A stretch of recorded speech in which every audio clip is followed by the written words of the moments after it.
and check that it all works.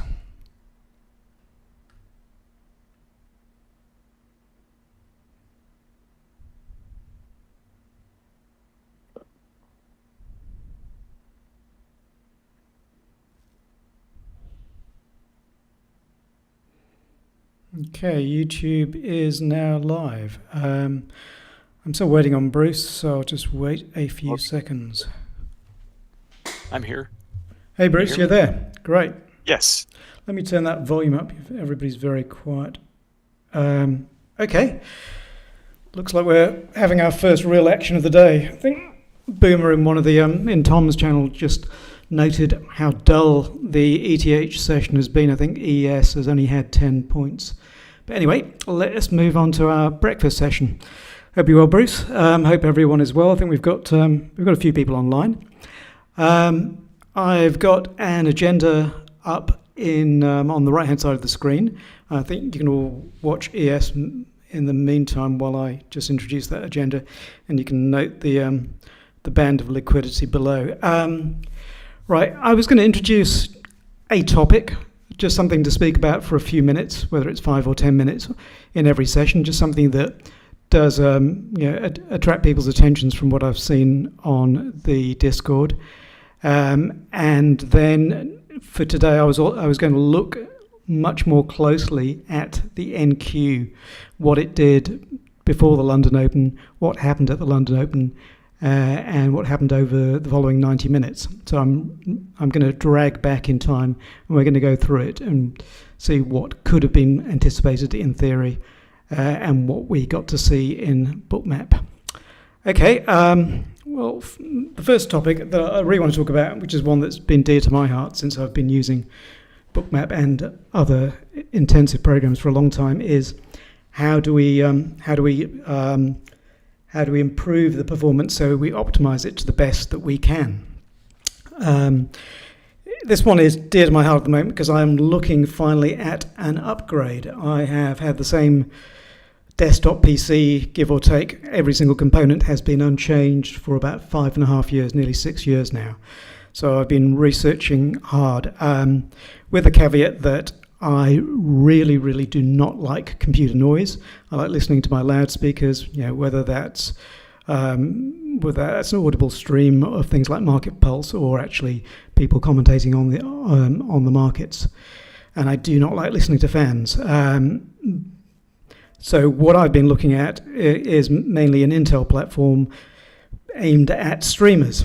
So what I have deduced, or partly based on the experience that I've had for the last few years, and partly on using other tick-by-tick software, is that there are, in addition to the processor, two critical items for Bookmap. This is before we get on to the software optimization. This is purely the hardware perspective. So this time around, I am going to install Bookmap on its own NVMe SSD drive. So we're going to have a dedicated SSD drive to Bookmap, and I'm going to have a dedicated SSD drive to my other main application, Sierra. And the reason is that they both stream tick by tick data, and in Bookmap's case, it streams MBO by MBO data. So we're talking about the absolute micro structure of data as it's streaming into your PC.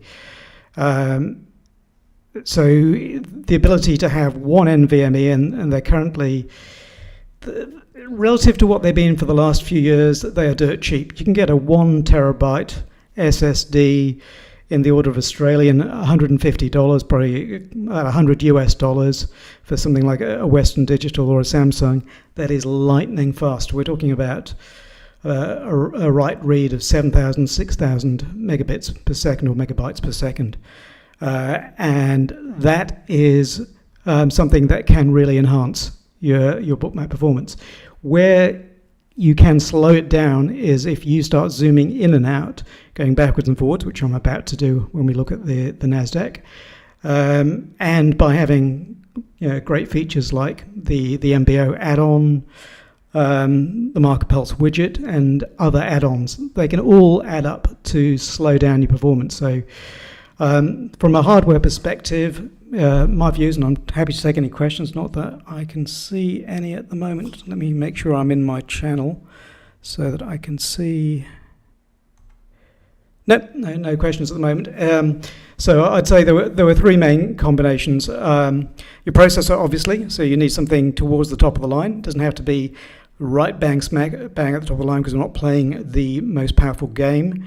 But it's got to be something relatively strong. I'm looking towards the top of the Intel 13th generation. You've got to have an awful lot of RAM, and I also think from a personal perspective, and again it is entirely up to you, that it might be worth having your own dedicated drive just for Bookmap. And that's if the $100 to you is not that big a deal. And again, when we compare that to the losses that we can experience in the markets, I don't think it is a huge deal. And the RAM, the more RAM you have, the better. So I've been running 32 gigs for the last for probably about 3 years out of the 5.5 years of this PC, and before that 16 gigs.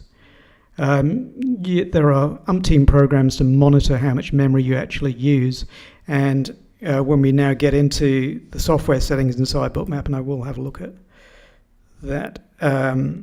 Let's have a quick look. You can obviously set the actual memory allocation. So I've got that set close to 1,000 at the moment. But if you've got even more memory, if you had 64 gigs, and I'm thinking 64 or even the full Monty of 128 gigs, you can ramp that up, and you should find that helps you with zooming in and out and zooming up and down on the vertical axis. I am a firm believer in going up and down and in and out, simply because we need to check different angles of the market. Again, it's a personal opinion. You've got to do what suits your own trading, but just being able to zoom in and out does help me, and I will demonstrate that when we get to talking about NASDAQ in a few minutes. So the idea there is to have as much RAM as your motherboard or you can afford, if that is a route you're willing to go on. Get a darn good processor, and perhaps get your own drive dedicated to Bookmap. The other advantage of having your own dedicated drive, and since they come in the order of 1 terabyte plus, is that you can keep quite a few recordings.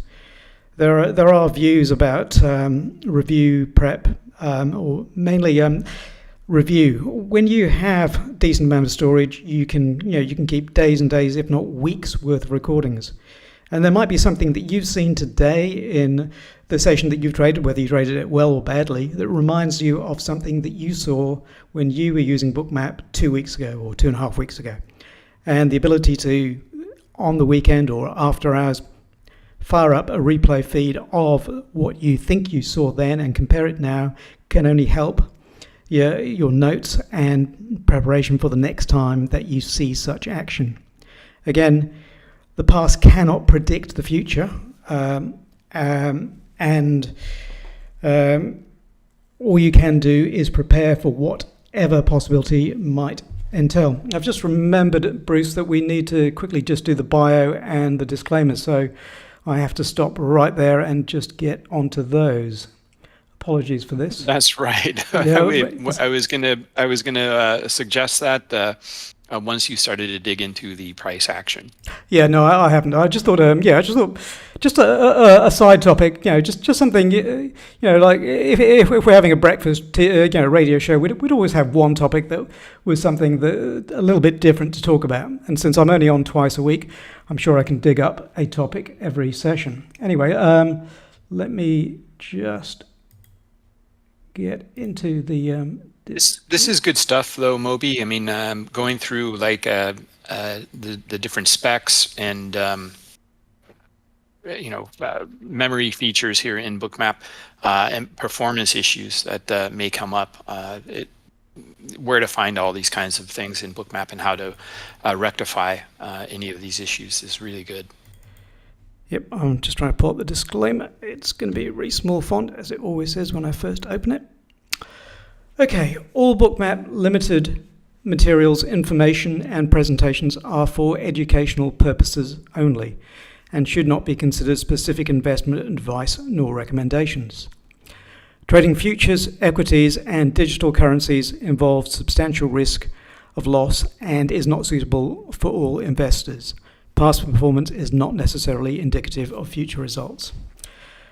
I won't dig out my bio yet again, but just to remind people, I've had a breadth of experience in different jobs in different industries, and I have been trading futures for about 10 years, and I have looked at just about every software platform to trade futures or to analyze futures that exists, and I've looked at just about every form of technical analysis that exists.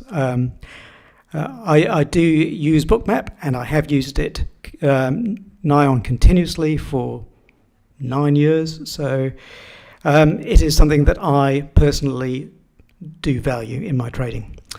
Anyway, where were we? Let us go back to the topic. Okay, we were looking at the software, the software settings that you can do in Bookmap to enhance the performance. Obviously, the one thing that I did not mention, which is to run the latest iteration, 7.4 of Bookmap is substantially quicker, in my personal opinion, than previous iterations. I remember bugs back in 5 and 6 and 4, but 7.4 has been absolutely rock solid for me, and I would only use this one, and I would not be using previous iterations. I sometimes go on the latest alphas, but at the moment I believe I'm using the latest beta of Bookmap 7.4. And as you can see on the screen, I have selected GPU acceleration. I've got a moderately good graphics card. It's not top of the range, but it's moderately good. I've selected disable direct 3D, experimental multi-threading, experimental serialization. This one, it's probably not the wisest thing to select unless you do have a good graphics card. If you're unsure about it, feel free to tick it, and then you can, if you have stability issues, then you can always reboot Bookmap and untick it. But again, for me on 7.4, that's been stable. And historical data aggregation, I find that that's good for me because I get less pop-ups saying that Bookmap has had a minor error here or there, or that it is struggling with the amount of MBO data that is going through the NASDAQ or ES futures. So all of those, okay. We've gone through that page, which is just about my views on hardware. And one other feature, we were talking in the last session about Market Pulse and the fact that I use it. There is one setting that you can tweak in Market Pulse. Yes, here we go. It's in, I can link this at the bottom of the YouTube page, or I can put a link in the Discord channel. This is just the knowledge base article on Market Pulse that's on the Bookmap website. There's a text file within the folder for add-ons that has a setting for Market Pulse. By default, it has a refresh rate of 20 milliseconds, which you can read just there. And by changing one value in that JSON file, JSON file, with a text editor, and any text editor would do, Notepad, Notepad Plus, anything like that, you can increase that so that you're letting the rest of your Bookmap perform at a slightly better rate. In other words, this isn't likely to bog it down in any way. I have increased that from 20 to 50. I've seen no deterioration, delay, or whatever in any Market Pulse signals that I have used or do use. And it is something that I have done. It's a question of whether you want the absolute least delay in a Market Pulse widget, which is 20 milliseconds, or you wish to delay it, and you can delay it at anything up to 500 milliseconds, i.e. half a second. So that's just something, if you think that the Market Pulse might be in any way adversely affecting your bookmap, there is one thing you can do, and it is on that page, which I will link below. Okay, now let's move on to the next item. And what time are we at already? We're at 8:15. And let me just check questions. I don't think I have a single question. Okay. Nope, no questions in Discord either. Okay, so because it's been quite a dull session and 10 points in ETH and ES is, in my view, dull, I thought this was a perfect opportunity to dig in on a granular perspective analysis of what NQ did today coming into the London Open. So I'm talking, if I click onto NQ, and it should still be there. No, it has fast forwarded. That's a bit of a shame. Anyway, well, let's dig back. I'm talking about from before the DAX open. The DAX pre-open is 10 minutes, the 10 minutes before 2 a.m. Eastern time currently. That's in daylight savings for both America and for Europe. I'm just going to have to keep dragging until I get there. So I'm looking for about 1:50 a.m. on this one. And then we are really just going to just look at this on a micro basis. 1:50. Okay. Right. Okay. And if I dig up the charts, and we can just scroll back in time as well on NQ, just so you can see what happened. So if you look in the bottom right of the screen, you can see what NQ did coming into 2 a.m., which is the German Open, and then 3 a.m., which is the London Open. But anyway, that's just a high-level view of a chart whilst we go into what we could have seen in Bookmap and what we potentially could have traded. Okay, so the first thing that's worth doing, and this is kind of my personal view on prep before some of these opens, whether it's the Japan-China Open or the German or the London Open. One of the things, and I said this a few minutes ago, that I do is that I zoom out. So that means I zoom out vertically and horizontally inside Bookmap to see where the resting liquidity is. I've got a friend who's also part of the Bookmap team. His name's David, and he's done a webinar before. He loves to call resting liquidity that just sits in the book and is off-size blood. And one of the things that I like to do is to determine whether I can see any blood or potential blood before we get to the open. So in NASDAQ, what I'm looking at, and I think I mentioned this in my ETH webinar way back, is I'm looking at resting liquidity, and by resting I mean it has stayed there a long-ish time of 20 and above, and preferably well above 20 and above, and that's in the order book.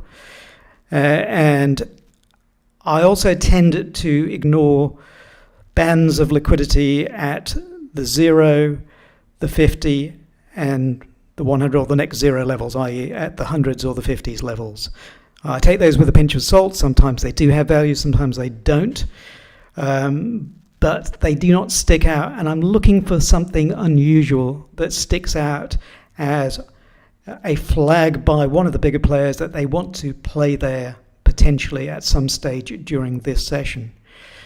But bear in mind, when I say this session, the ETH session is extremely long, and the ETH session is 6 p.m. New York until 9:30 a.m. the next day. So we're talking many, many, many hours. So where we have resting liquidity, it can and quite often does not come into play until much closer to the next RTH Open, so that you may see something round about the German Open. You think, that's going to come into play in the next hour and 2 hours, 3 hours, and it doesn't. It may well have a great role, and it might be something that you could have traded, but it might not come into play for 5 to 10 hours later. Anyway, going back to what we saw coming into 2 o'clock and zooming in a little bit. If I drag up, this is this level here, which is around about 15,015 of 30 in the book.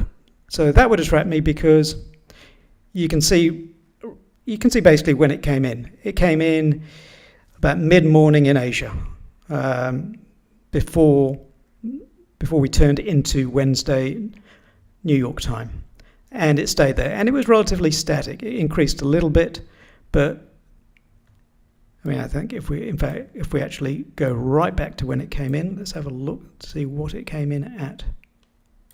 And that's one of the beauties of this platform, that we can find out exactly when that liquidity came in and how stable it's been. So we can see at that time, which was just after 23:45 New York time, about 25 came in. 25 came in. There are also other ways of looking at this heat map. So you can have a copy of this heat map. I've forgotten the name of the add-on. Bruce can correct me. TraderMap Pro, I think it's called. And you can filter that down. So you could filter that down to orders of 20 or greater. So you could just watch that in a copy of this heat map.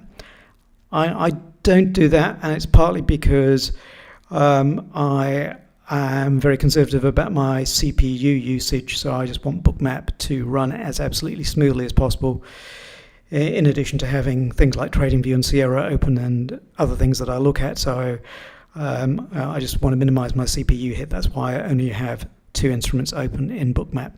Anyway, that came in. It was 25-ish, and then we go forward in time to 1:45, 1:50 New York time, and it stayed in the book.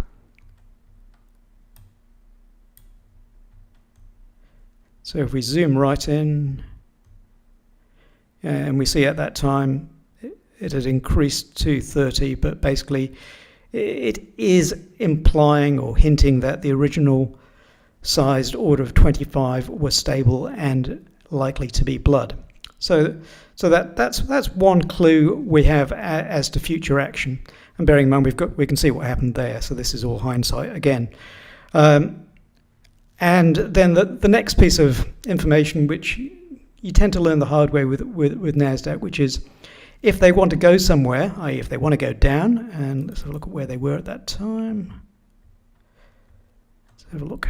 If they want to go down, so they're coming into that German Open, they're around about the 15,060 mark, around or thereabouts, and they wanted to go down 30 points. What you do learn is that they will play game upon game, and they'll go up first more often than not to get the fuel to go down. So it's that old expression, when they want to go down, they go up to go down. Again, it's just one thing that can happen. They could, of course, just have gone straight down. But it's just one way of getting your thinking into your head that could be a game that they're playing. Okay, so let's start zooming in properly on what actually happened. Just check if there are any questions. Oh, there is a question. Oh, it's you, Bruce. Okay. You're just talking about TraderMap Pro and also checking YouTube. Aha. There is a question, so I'll stop. A question from Sam. Last week you touched on using Market Pulse subchart as an oscillator. Is this something you've back-tested? Yeah, the answer is visually back-tested. If you're asking whether I've algorithmically, programmatically back-tested it, I did not program the oscillator inside Bookmap. It's the talented Bookmap developers that did it. They have on the page, which I can link in the Discord channel, the one I just had up, that page there.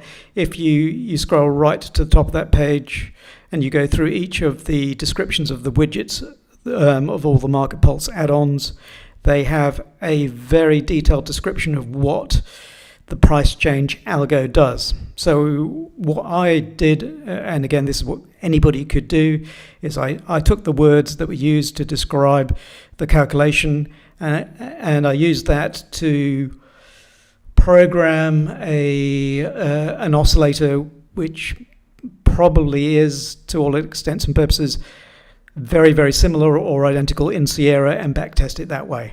Again, it's never going to be on the microsecond or millisecond that you have in Bookmap, and it was purely as an approximation of a backtesting. But if that answers your question, yes, I did backtest it in that way inside Sierra. But just as importantly, since I believe more in forward testing than I do in back testing, I have both back and forward tested it inside Bookmap. I found that it is useful. It's one of those things, again, you've got to put the context right. So if you're trading a range and you're at the extremes of the range, the market pulse, like any oscillator, is likely to help you. And if you're in trending or semi-trending action, you can only use it in one direction, which is pullbacks before proceeding in the direction of the trend. Because if you use it to fade the trend, you're just going to get the result that you don't want, or most likely you can get the result that you don't want. Anyway, let's go back to the German Open. Okay. I like to look at the vertical axis showing about 0.75 or 1 point between the numbers. So, for example, here you've got 15.05.775 and 15.05.850. The Nasdaq NQ is a thin instrument, so you want to see probably 3 or 4 times the range of something much thicker like ES.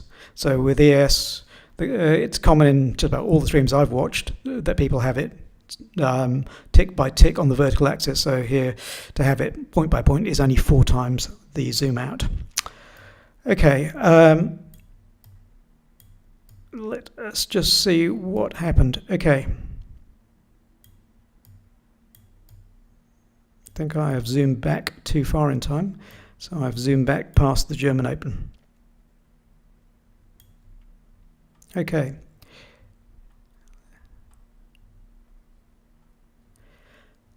So we talked about the blood level below at 15.030. What I didn't talk about, because I hadn't noticed it until we just did here, until we zoomed in here, is that we had some heavy liquidity here at 75 and 80. All right. This is not blood because, the 75 only just came in at that moment, as price pushed towards it. And the level at 80, it looks like there was some resting liquidity. And again, it may have been, actually that could have been considered as blood since it came in a lot earlier and was in the same order of 25. When you see 2 matching orders above and below the market, it does raise your suspicions. Again, we can never prove this right or wrong, that it is one player, a large player. Is that an algo? Is that a market maker? Is that a market maker? Or is that just a big person with deep wallets? Who knows? The result is the same in your eyes inside Bookmap. You can see that liquidity resting. So you can see an order of 25 plus up at 15.080. And you can see as we get into the German Open, we have this big push up. That order at 15.08025 did stay in place. So you have your notes that are with you, and you say one possibility is that that's staying and they want to be filled at that level. So you've got 2 levels now which can be considered blood. You've got one here at 80 and you've got one 50 points lower at 30. Okay. What will tend to happen more often than not in any market is that price will not go in a straight line. The biggest exception to that will be at market opens or after a significant amount of fuel has been trapped and they have the fuel to go straight up in one direction for a very, very long way.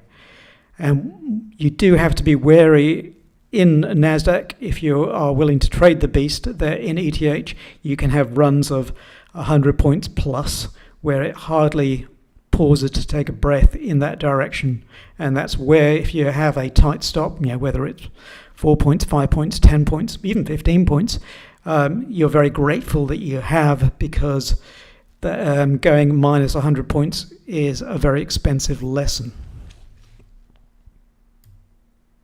Okay. Right, so here we have 2 o'clock, that's the German Open. So the action, as I said earlier, tends to happen in the 10-15 minutes beforehand. They have a pre-open for the DAX futures, and that is around about 1:45 a.m. New York time. So you can see the increase in volatility there. If we're talking market pulse and you're looking at that liquidity and targeting there, yes, you could in theory have used the market pulse. You've got 4 examples there of some kind of usage, but you'd have to have some rationale, in my opinion, to go towards the 75 first target and 80 second target, other than just pure liquidity. There should be something more in your arsenal than that. Okay. When I was talking about my columns last Friday, and I just want to reference things that I've spoken about previously, so you can see in practice that how I use them and that I do practice what I preach. So you've got this first band of liquidity, you've got the delta over here on the far right column, and what you're looking for, as I said, for fades is where you have enough fuel, which is going to be green here, of trapped buyers or potentially trapped buyers to take you down. So we've got 2 levels in our heads purely based on liquidity. You've got 80 above and 30 down. And you've got some fuel coming in. You've also got a volatile period being a market open here, the German market open. And you've also got the rationale that unless it is a very active day, and it wasn't on ES, it's unlikely that they're going to go on a big run straight away. They could do, but the probability, if the market is dull, that they are not going to do that, and it's more likely that we're going to have ranging kind of behavior. Okay, so the first thing that I did actually take a trade, but I did not take a trade here. Okay, in hindsight, that would have been the better trade. That is a failed breakout into liquidity. And we are about 15 minutes after that open, and we've got some big liquidity below, and you've got some trap buyers here. So that would potentially have been a nice short. Okay. Again, I believe heavily in scaling out. So if you had taken a short there, if you'd taken short, I don't think you'd have got in there. The NASDAQ moves too quickly, and the spread at that time of the day is about 3 to 4 ticks, maybe even 5 ticks. The best you could have got in is about there. So you'd have taken about, you'd have needed a 5 or 6 point stop if you were going to hide behind this liquidity and treat that as a failed breakout or an upthrust in Wyckoff terminology. And that means that we're looking for a scale, say you get in around there, of 6 points being 1R on the way down. So you'd need to have got your first scale out by about 62, 63, 64. So when you see the MBO stop run there, and by stop run, it's a small stop run. In fact, that one's actually potentially a stop run of the late players that came up into liquidity. You're looking to scale straight away. Certainly when you see that particular stop run and you've achieved your one scale, you should not be greedy, because absolutely anything can happen, and we know that there was liquidity up at 80 that they're likely or wanting to play with. You have a little iceberg here, which I tend to disregard in NQ. If that was an iceberg in ES and it had a decent size, I'd be looking at it as a target. But since this is NQ, since it's got next to nothing by way of filled orders, I would not be looking at that. I won't zoom in too much because we'll lose the perspective, and we'll just keep going. Let me just check for more questions. I think that Sam got his question answered. No, there's no more questions. So after we have a good move down, right, I think this is one of the trades that I was talking about previously. I'm expecting on NASDAQ that there is a good likelihood that we'll get a follow-through. In other words, the second wave or the first lower low will quite often lead to a second lower low. So if we were to talk about market pulse there, and we'd seen that big move down, we'd seen some size by way of the sellers coming in there, you'd be looking at a second short. You've got this liquidity that they're highlighting to you, and you'd be trying to get down towards it. But again, it's all about scales and equal risk, not because nothing is low risk in this game, and making sure that you could have a scale out of at least 1R, and so you could get a runner on. This is good to see here, because this is a contrast to the blood that we were talking about.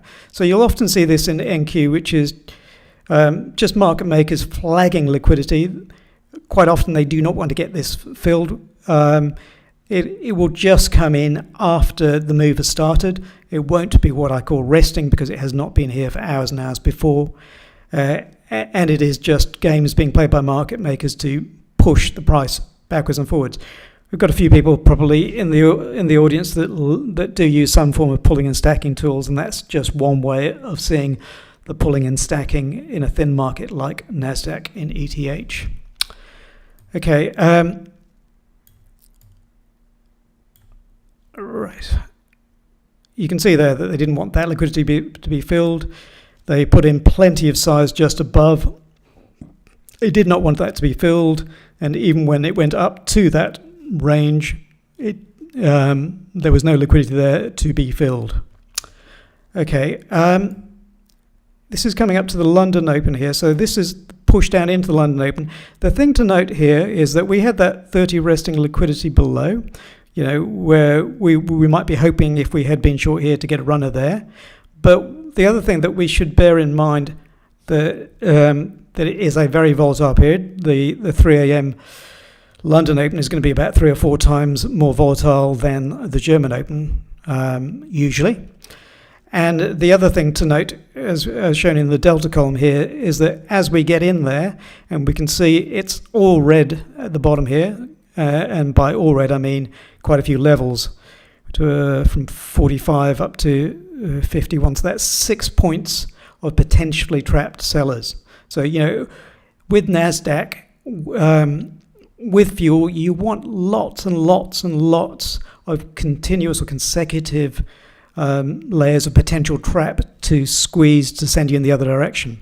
The other thing to note here as we zoom in, I have to zoom right into the London Open, is we've got, for the first time on any run, a really, really sizable, for NASDAQ purposes that is, MBO stop. So, that MBO stop of 30 might have had about 100 or so trades in the course of it. There's just the MBO 30 just refers to the MBO 30 orders in MBO terms that were hit around here. But I'm just saying in terms of the overall size of trap sellers, it could easily be over the 100 mark. So we're aware that we've got a bottom there, and we cannot tag it again. So even though we've got really tempting liquidity below, and it has brightened further here, in fact it's gone from that 25 that we talked about previously, it's more than double to 53. We cannot get down below this low, and we can also see in delta terms that the volume per the delta was 80, which means that in absolute volume terms it's quite likely there's 100, and so there is a potential short trap there. The trade that I had part of that short there, so I didn't get in until this area.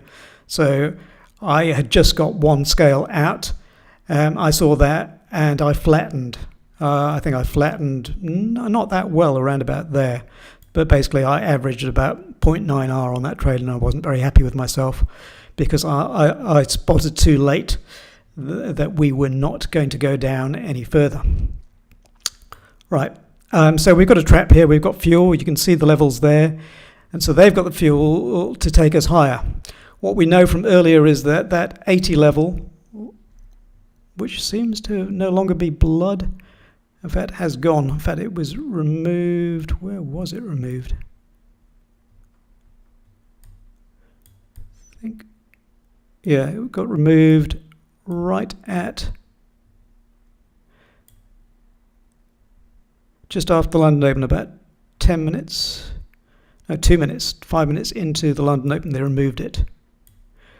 And they increased the liquidity up above at 92. So they could potentially have moved it from 80 to 92. But anyway, we've got a trap. They can squeeze some shorts and they can ride this market higher. Again, we've got some liquidity there, which is not resting liquidity that they take through. We've got a big move here. You can see on the second half of that, just the great big green dots. And if we just go to there. So this is from the London Open for the first 10 minutes, and we've got a direction. With the London Open, once they establish a direction, they tend, and again, tend is just a rough probability. It's not a verbatim. It can happen, it can not happen. But once they choose a direction, and it may be something they choose straight off the bat at 3 a.m.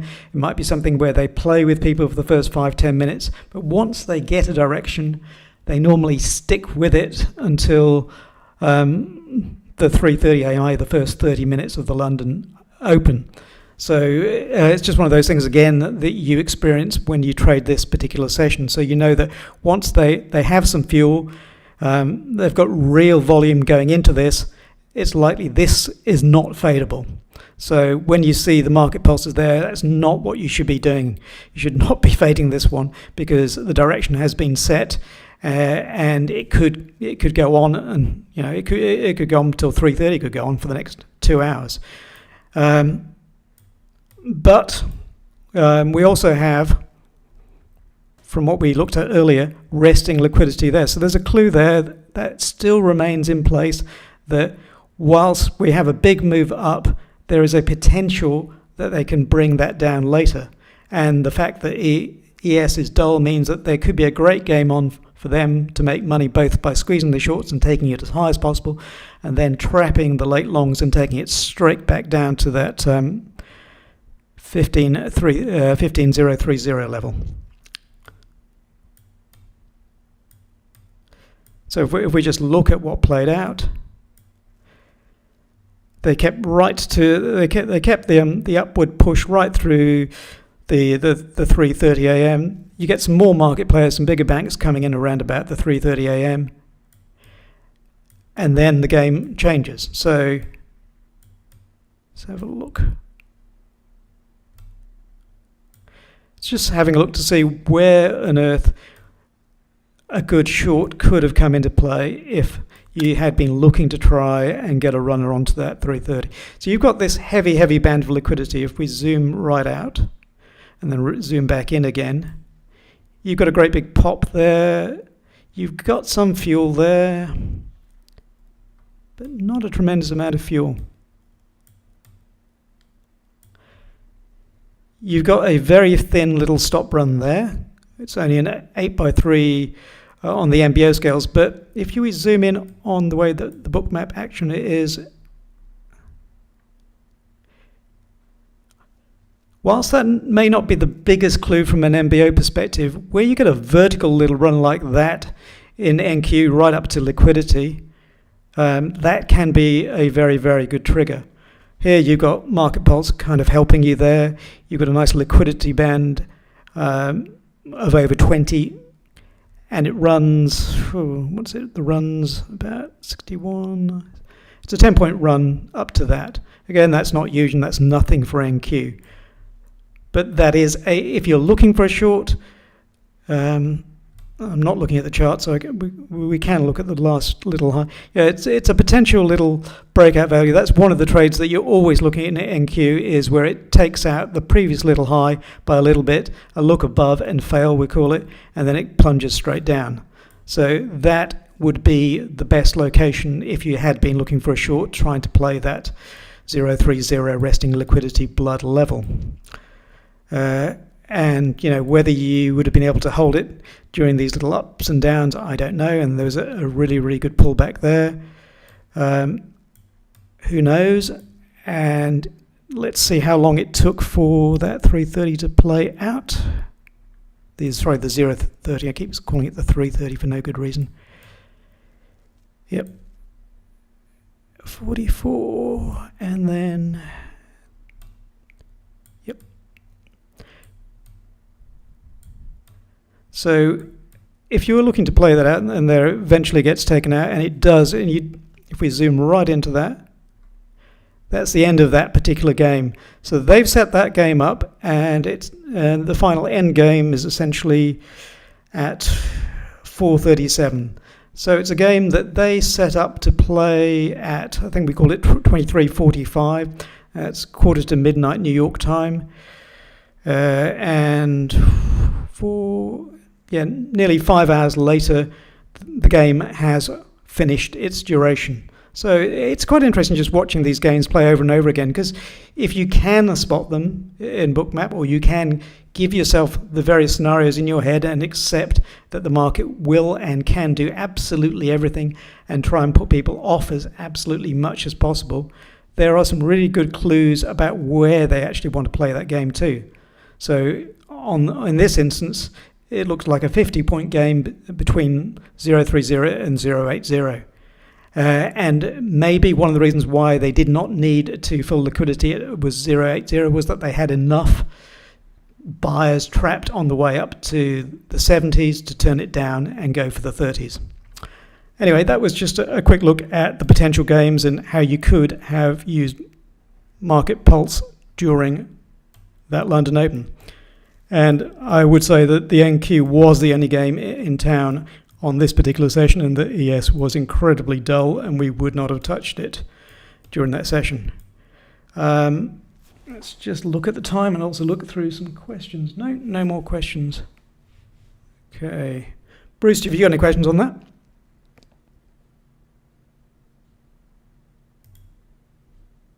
Okay, we're going to switch over to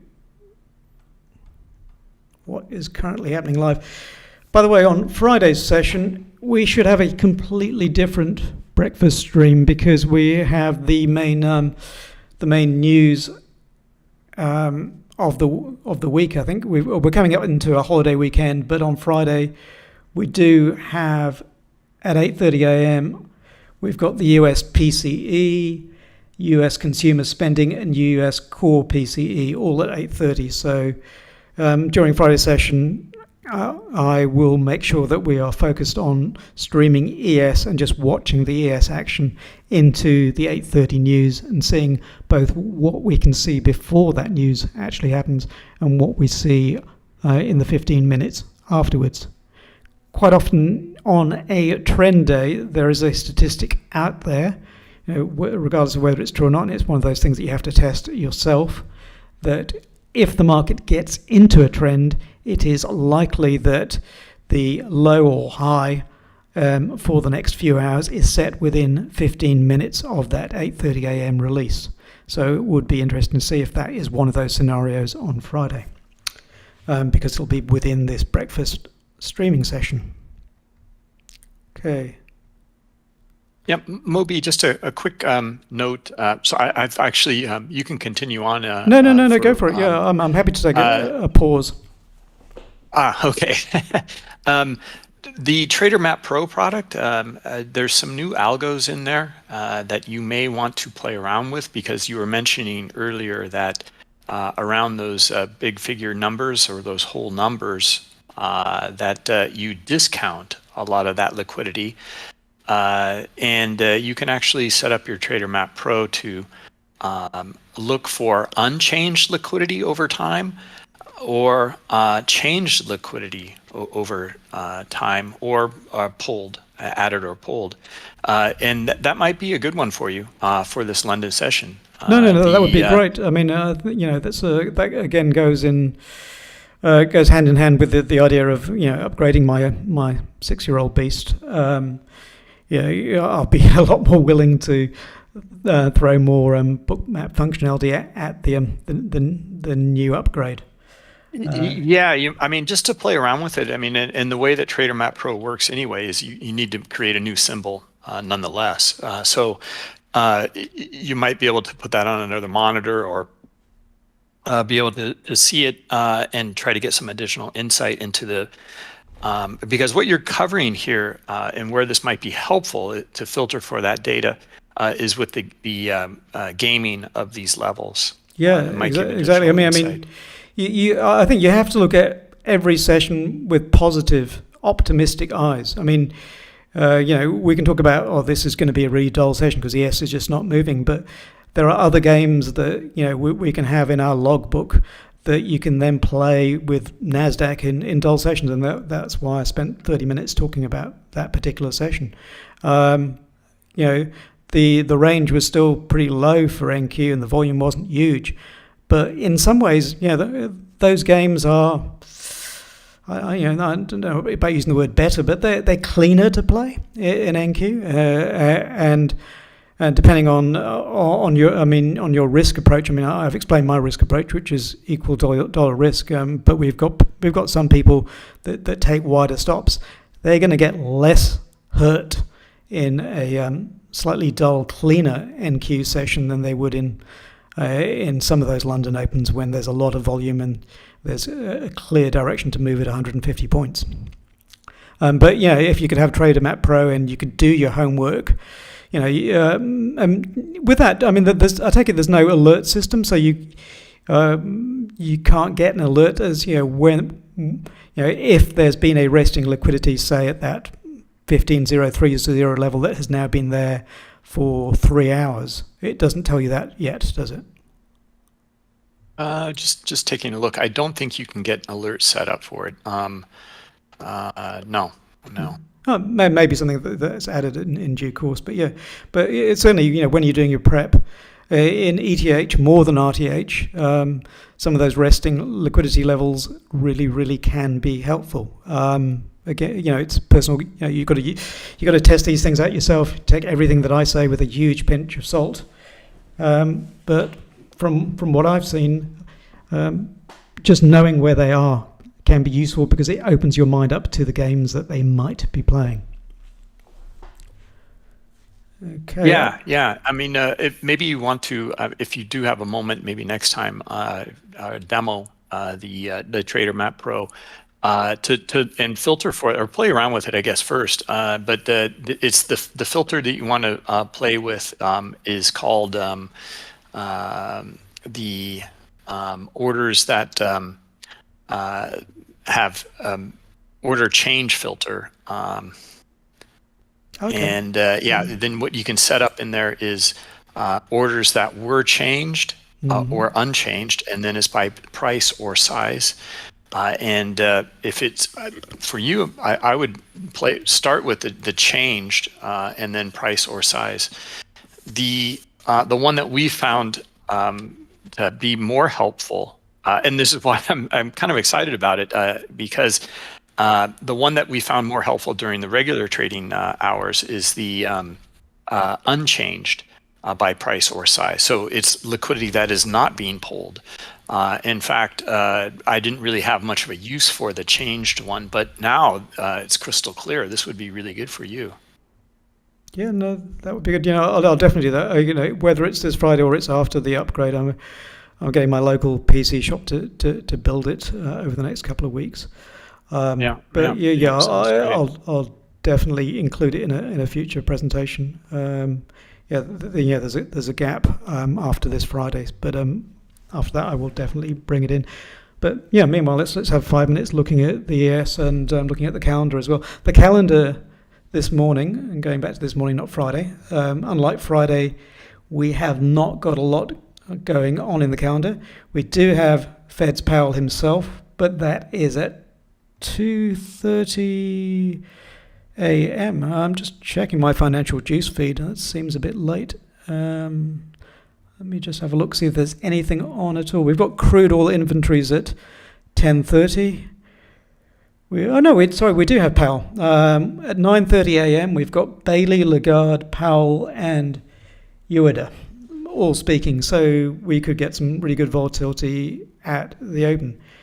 We can see here on ES, that's a nice size on that iceberg there. 370 have been taken so far. So that's interesting. And if we zoom out, that's a very thick band of liquidity. So from a skeptical perspective, I can't see that they would just go straight through it. If it was above and in ETH, it's a completely different scenario. I've seen many Asian sessions where you can have various, almost sequential bands of liquidity in ES, and then it eats through all of them because they're trying to get filled at all of them. But here, being just before the open or 30 minutes before the open, you'd think on a dull day that we might be able to get some fade and bounce at least for 2 or 3 points, but we'll see. I haven't focused heavily, and I haven't done any prep, so no real comment there. It's just interesting to see how thick that liquidity is compared to the liquidity above. In fact, there's very little liquidity above. It's one of those scenarios where I definitely would want to look at TraderMap Pro and see what had been going on for the last hour or two in ES. Let me just flip over to the charts for a second and go forward in time to where we are now. Yeah, that's really quite clean action, isn't it? That's got to be an advert for trading dull sessions. You've got a great big move down, a lovely clean pullback, and then another move down. That's quite rare. I think I've looked at just about every technical analysis indicator around there, and that is used a lot, but I would like to point out that it's rare that you get anything as clean as that by way of a chart action. I think that's one of the most perfect pullbacks I've ever seen. Not something we tend to get these days. Right. Okay, 3 more minutes. Let's see if there's any more questions. We've got a question on YouTube. What do I need to watch the ES Mini Futures Orderflow? Is rhythmic enough? I'm wondering if that question is just your data feed question, or I think I partly answered this last time around. Rhythmic is an excellent data feed. If you like looking at MBO type data, it is the only data feed that will show that to you, to my knowledge. There are other futures data feeds out there. Another one offered by Bookmap is DXFeed, another high quality data feed. There are lots of instruments at various times of the day, whether it's ETH or RTH, that offer confluence or correlation. Bookmap's got quite a lot of stuff on correlations as well. I would not trade with just looking at ES and NQ in isolation in ETH. That is just my preference. I like to look at lots of things. That may be, and again, that's a double-sided thing. You can look at too much. I said the other day, I like to look at some things for the level of volatility. In other words, am I expecting real action that's worth trading, or should I go out for a long run or a bike ride? I'm looking for things that might be driving the market. Is the Nikkei in a trend situation? Does the DAX look like it wants to go somewhere? I mean, with the DAX, there's the old expression, does it want to go home? So one of the things I'll do on the prep into the London Open is look at where the DAX is in relation to its home, and its home is settlement, i.e. basically the close from yesterday, and see if we're a long way away from there. If we're a long way under settlement and we're not getting clear downtrending action, I'm thinking one of the games might be that we're going to get a ride all the way back up to that settlement, and that may offer some good longs in ES and NQ on that way. Things like that. Looking at the currencies, always looking at DXY as a proxy for how strong the dollar is, even though it's pretty much heavily weighted towards the euro, the DXY. So, right now we've crossed the 103 threshold. We're under 103, but the dollar is still relatively strong, and today, certainly for the last few hours, it's been going up. We've had inverse correlation for the majority of this year between the DXY and the NASDAQ, but these things can change. But it's just one of the things we look at. I built myself a little coloured heat map tool in TradingView. I think it's free of charge for anybody that wants to use that. That just gives me a coloured heat map of where things like the other indices are, the other currencies are, etc. So I'll look at that and see if anything is having a really, really strong move today. If I look at it right now, I can see that most of the other currencies are down across all time frames. I can see, naturally gold will be also down across all time frames. Bitcoin's, finally having a down day. I think it's had quite a decent move up recently. None of the other indices, Japan or DAX, are up much. Sorry, no, Japan is up 1%. I'll take that back. China's down 0.1%. And the DAX is up a little bit. So, I like to know about what is going on in the markets. I think it's too easy to get narrow vision, just have tunnel vision and just look at one thing alone. It might help. I mean, focus and concentration can certainly help you if you want to take smaller trades in ES and NQ. And, I'm going to almost use the word scalping again. But I don't think that's a dirty word, because each and every trade I take is equal dollar risk. So a scalp to me is worth the same as a giant 10-point trade in ES. You've got to find out what works for you. How much information is enough? How much is too much? Right. I think I've gone past the breakfast hour, so I'll probably have to wrap it up, Bruce. Okay, Moby. Yeah, sounds great. And Friday will be a very interesting day for you as well. I'm looking really forward to seeing you covering the economic events and how you look at that at the 8:30 East Coast time, because that's such a huge part of the London or extended trading hour sessions. Normally we probably both Wednesday and Friday we'd get something. This week it's just the Friday, and it's also a holiday weekend with your July the 4th. I will not be streaming NQ during that. I think that goes without saying, that it's just too thin. That if we looked at NQ, flick it now. If we looked at it just before a market release, there'd be next to no orders in there. The book would be too thin, and the ES itself is pretty thin. One of the things I look at in one of my other platforms is I have an average liquidity reading of the 10 nearest the book. It's 10 above and 10 below price level. So there's a stage in my personal view where it gets too thin, and I won't trade it. And it's partly because your stop is not your stop in that scenario. If it's too thin, it's going to go way past where you believe your stop was. But anyway, that should be interesting for Thursday, because the book should get lovely and thin just before the 8:30 announcement. Sorry, Friday. Right, I will end the stream. Okay, thanks everybody